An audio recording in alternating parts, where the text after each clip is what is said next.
একজন মুসলমানের জন্য ইবাদতের সবচাইতে বড় মৌসুম, ইবাদতের সবচাইতে বড় সিজন, নেক আমলের সবচাইতে সুবর্ণ সুযোগ, আমল এবং ইবাদতের ভরা বসন্ত হলো রমাদানুল করিম। সেই রমাদানুল করিম আমাদের দোরগোড়ায় উপস্থিত হতে চলেছে। আজ আমরা কোরআন এবং হাদিসের আলোকে রমাদানের ২৭টি বিশেষ করণীয় বর্জনীয় সম্পর্কে কোরআন এবং হাদিসের আলোকে কিছু কথা আরজ করব। ওয়ামা তৌফিক ইল্লা বিল্লাহ।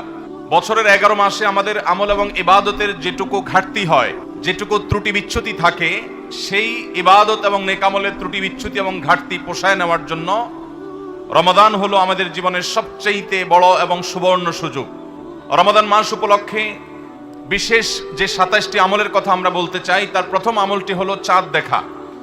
রমাদান মাসের চাঁদ শাবানের শেষ দিনে আমরা পশ্চিম আকাশে তালাশ করব, অনুসন্ধান করব। রমাদানের দ্বিতীয় আমল হলো সবচেয়ে গুরুত্বপূর্ণ আমল, সেটা হলো সিয়াম সাধনা, রোজা রাখা।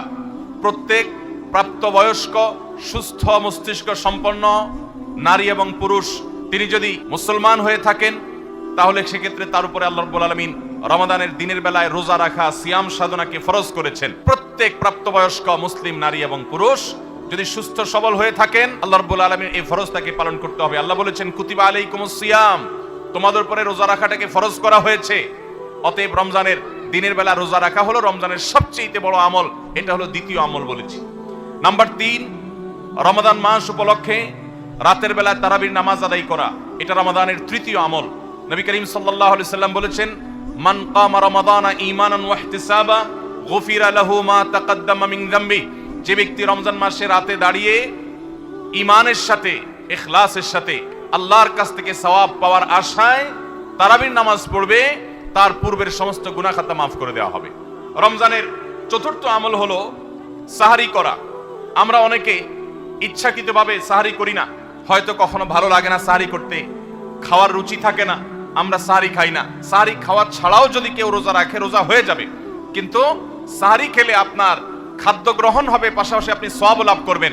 5 নম্বর আমল হলো সাহারিটা শেষের দিকে খাওয়া। এখনো অনেক মুরব্বীরা আছেন গ্রামাঞ্চলে, তারা মাঝ রাতে সাহারি খেয়ে ফেলেন, 12টা-1টার দিকে সাহারি খেয়ে ফেলেন। সাহারি খাওয়ার জন্য সবচেয়ে উত্তম সময় হলো রাতের শেষ প্রহরের একেবারে শেষের দিকে। 6 নম্বর আমল হলো রমজান উপলক্ষে ইফতার করা। ইফতার মানে নাস্তা খাওয়া। সারা বছর আমরা দিনের বেলায় শুরুতে নাস্তা খাই, কিন্তু এর কারণে কোনো সওয়াব আমাদের আমল নামায় লেখা হবে এমন কোনো কথা বলা হয় নাই। কিন্তু রমজান মাসে সন্ধ্যা যখন আপনি ইফতার খাবেন, এই ইফতার খাওয়ার মাধ্যমে আপনি একটা সুন্নাহর উপর আমল করলেন, এটার কারণে আপনার আমল নামাতে একটা সওয়াব লেখা হবে। সওয়াবের আশা যদি আপনার থাকে, ইফতারের নিয়ত যদি আপনার থাকে, তাহলে এর মাধ্যমে আপনি সওয়াব লাভ করবেন। 7 নম্বর আমল হলো ইফতারটা তাড়াতাড়ি করা, ইফতার বিলম্বে না করা। আমরা অনেকে আছি ইফতার অনেক বেশি দেরি করি। আমরা মনে করি যত দেরি করে ইফতার করা যায় ততই বোধহয় রোজাটা নিশ্চিতভাবে শুদ্ধ হয়, সঠিক হয়। এটা ভুল ধারণা। নবী করিম সাল্লাল্লাহু আলাইহি সাল্লাম বলেছেন, যতদিন পর্যন্ত এই উম্মত মুসলমান জাতি ইফতার দ্রুততার সাথে করবে, অর্থাৎ ওয়াক্ত হওয়ার পর আর বিলম্ব করবে না, ততদিন পর্যন্ত তারা কল্যাণের মধ্যে থাকবে। 8 নম্বর রমজানের আমল হলো ইফতারের দোয়া পড়া। ইফতারের দোয়াটা আমরা অনেকে জানিও না, আবার অনেকে জানলেও সেটা কখন পড়তে হয় সেটা জানি না। ইফতারের শুরুতে বিসমিল্লাহ বলে ইফতার শুরু করতে হবে, ইফতার করার শেষ, এরপরে দোয়া পড়তে হবে। আমরা অনেকে ইফতারের আগে দোয়া পড়ি, এই দোয়াটা ইফতারের দোয়াটা পড়তে হয় ইফতারের পরে। দোয়াটা হলো যাহাবাজ জামা ওয়াবতাল্লাতিল উরুক ওয়া সাবাতাল আজরু ইনশাআল্লাহ। এটা হলো দোয়া। 9 নম্বরের আমল হলো ইফতার এবং সাহারি উভয়টাতে খেজুর খাওয়া। এটা সুন্নাহ। খেজুরের মধ্যে প্রচুর খাদ্য শক্তি আছে। আমরা রমজান মাসে যে রোজা রাখি, সারাদিন পানাহার বর্জন করে থাকি, আমরা যদি সাহারিতে খেজুর খাই, আমাদের শরীরে প্রচুর পরিমাণ খাদ্য শক্তি থাকবে। 10 নম্বর রমজানের আমল হলো দিনভর বেশি বেশি দোয়া করতে থাকা। ভাইরা আমার, রোজাদার ব্যক্তির দোয়া আল্লাহ রাব্বুল আলামিন ফিরিয়ে দেন না। রোজাদার ব্যক্তি দিনভর আল্লাহর কাছে দোয়া করতে থাকলে সে দোয়া কবুল হয়। নবী করিম সাল্লাল্লাহু আলাইহি সাল্লাম বলেছেন যে কয়েক ব্যক্তির দোয়া ফেরত দেওয়া হয় না, এর ভিতরে একজন হলেন আস-সাইমু হাত্তা ইফতির। রোজাদার ব্যক্তি ইফতার করা পর্যন্ত তার দোয়া কবুল হতে থাকে।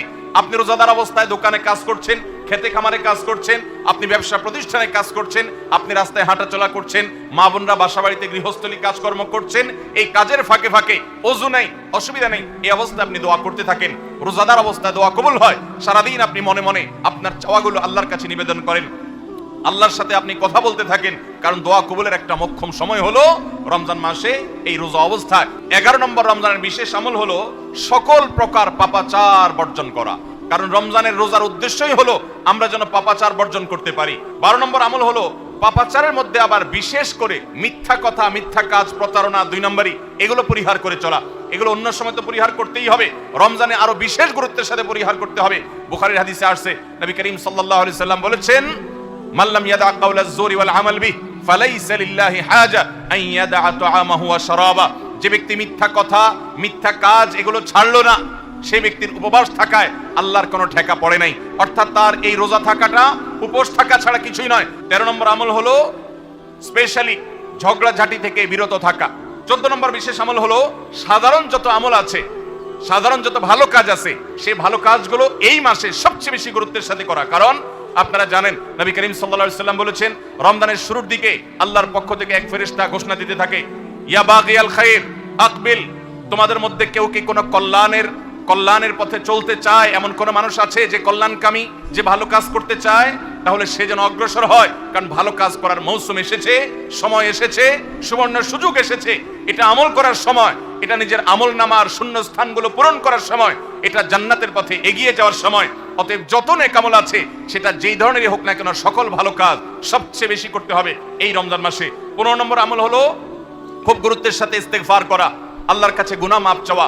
এটা হলো 15 নম্বর আমল, যে গুনাহগুলো মাফ করাবো, জাহান্নাম থেকে মুক্তির পরোয়ানা দেওয়া হয়, সেটি আমার নামটা যেন সে তালিকায় যায়, সে চেষ্টা আমরা করব প্রতিদিন। 16 নম্বর রমজানের বিশেষ আমল হলো রোজাদারকে ইফতার করানো। নবী করিম সাল্লাল্লাহু আলাইহি সাল্লাম বলেছেন, মান ফাত্তারা সাইমান ফালাহু মিথলু আজরিহি মিন গায়রি আন ইউনকাসা মিন আজরিহি শাইআ। যদি কেউ কোনো রোজাদারকে ইফতার করায়, আল্লাহ রাব্বুল আলামিন ওই রোজাদারের রোজার কারণে তিনি যে সওয়াব পেয়েছেন তারটা তিনি পাবেন, অতিরিক্ত বোনাস হিসেবে যেই লোকটা ইফতার করালো রোজাদারকে, আল্লাহ তাআলা তাকে সমপরিমাণ সওয়াব দান করবেন। 17 নম্বর রমজানের স্পেশাল আমল হলো যে রমজানের বিশেষ গুরুত্বের সাথে কোরআন তেলাওয়াত করা। কারণ রমজান মাসের পরিচয় দিতে গিয়ে আল্লাহ তাআলা কোরআনে বলেছেন, শাহরু রমাদান আল্লাযী উনজিলা ফীহিল কুরআন। রমজান এমন মাস যে মাসে কোরআন নাজিল করা হয়েছে। এই কোরআন দিয়ে রমজানকে আল্লাহ পরিচয় দিয়েছেন। রমজান মাসের মর্যাদাই হয়েছে কোরআনের কারণে। এই জন্য কোরআনের সাথে রমজানে বেশি সময় কাটাতে হবে। কোরআনের হালাকা করবেন, কোরআনের মজলিস করবেন, কোরআন শিক্ষার আসর করবেন। ইমাম সাহেব, মুয়াজ্জিন সাহেবকে দিয়ে প্রতিটা মসজিদে মসজিদে মুসল্লিরা কোরআন শুদ্ধ করবেন, বিশুদ্ধ করে তেলাওয়াত করবেন। কোরআন প্রতিদিন একটু একটু করে তেলাওয়াত করবেন। সম্ভব হলে গোটা রমজানে কমপক্ষে একটা বার কোরআন পড়ে শেষ করবেন।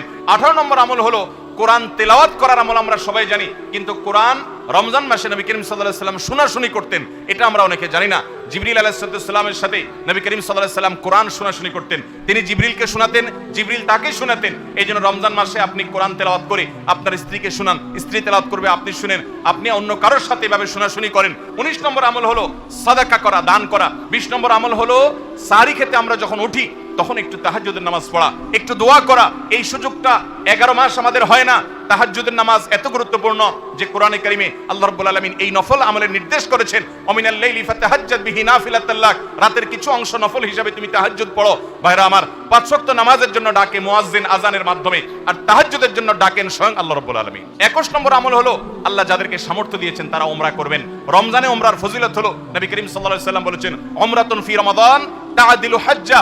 রমজানের একটা উমরা একটা হজের সমতুল্য। 22 নম্বর আমল হলো রমজানে দিনের বেলা রোজা রেখে বেশি বেশি মেসওয়াক করবেন। আমরা অনেকে এটা জানি না যে রোজা রেখে মেসওয়াক করা যায়। আমরা বরং অনেকে মেসওয়াক করি না যে রোজা দুর্বল হয় কিনা। অথচ আম্মাজান আয়েশা রাদিয়াল্লাহু তাআলা আনহা বলেছেন যে আমি নবী করিম সাল্লাল্লাহু আলাইহি সাল্লামকে রমজান মাসে রোজা রেখে এত বেশি পরিমাণে মেসওয়াক করতে দেখেছি যে গুণে শেষ করা যাবে না। এই জন্য রমজান মাসে আপনার পকেটে মেসওয়াক থাকতে হবে। 23 নম্বর আমল হলো রমজানের শেষ 10টা দিন ইতিকাফে বসে যাওয়া। যাদের তৌফিক আছে মসজিদে ইতিকাফে বসে যাবেন। 24 নম্বর আমল হলো রমজানের শেষ দশকে বেশি বেশি ইবাদত করার চেষ্টা করা। বুখারী শরীফে আসছে, নবী করিম সাল্লাল্লাহু আলাইহি সাল্লাম সম্পর্কে আম্মাজান আয়েশা বলেছেন, ইযা দাখালাল আশর, রমজানের শেষ 10 দিন যখন শুরু হতো তখন নবী সাল্লাল্লাহু আলাইহি সাল্লাম কি করতেন? আইকাজ আহইয়া লাইলা, সারা রাত আর ঘুমাতেন না। শেষ 10 দিন সারা রাত ঘুমাতেন না। ওয়াশাদ্দা মিযরা, কোমর বেঁধে নিতেন। ওয়াইকাদা আহলা, এবং তার পরিবারকে তিনি জাগিয়ে তুলতেন। আরেক হাদিসে আসছে, নবী সাল্লাল্লাহু আলাইহি সাল্লাম বলেছেন, কারণ নবী সাল্লাল্লাহু আলাইহি ওয়াসাল্লাম ইযা দাখালাল আশর ইয়াজতাহিদু ফীহি মা লা ইয়াজতাহিদু ফী গায়রি। নবীজির জীবনে কখনো ইবাদতের জন্য এত চেষ্টা করতেন না যত চেষ্টা করতেন রমজানের শেষ দশকে ইবাদতের জন্য। 25 নম্বর আমল হলো লাইলাতুল কদর তালাশ করা। নবী করিম সাল্লাল্লাহু আলাইহি সাল্লাম বলেছেন, তাহাররাউ লাইলাতুল কদর ফিল ভিতরি মিনাল আশরিল আওয়াখির মিন রমাদান।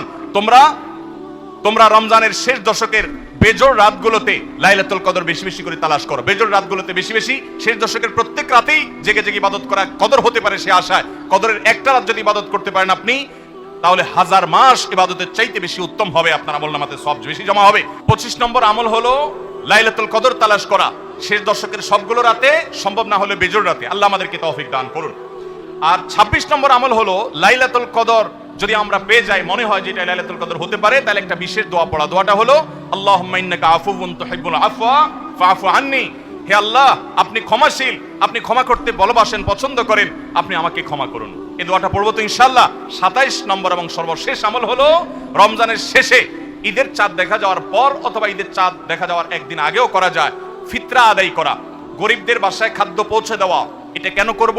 নবী করিম সাল্লাল্লাহু আলাইহি ওয়াসাল্লাম বলেছেন, যাকাতুল ফিত্রে তুহরাতান লিস-সাইমি আনিল লাগবি ওয়ার রাফাস ওয়া তু'মাতাল লিল মাসাকিন। ফিতরা এটা হলো দুইটা উদ্দেশ্যে, এক হলো রোজা রেখে আমাদের যে ছোটখাটো ভুল ত্রুটি হয়, অনর্থক কথা হয়ে যায়, এগুলো থেকে রোজাটাকে পরিচ্ছন্ন করার জন্য সদকায়ে ফিতর বা আমরা যে ফিতরা দেই এটা ভূমিকা রাখে, এটা কার্যকর হয়, আমাদের রোজাকে ত্রুটিমুক্ত করে দেয়, রিফাইন করে দেয়। আর দ্বিতীয়ত হলো ঈদের দিন গরিব দুঃখীদের বাসায় খাবারের নিশ্চয়তা এনে দেয়।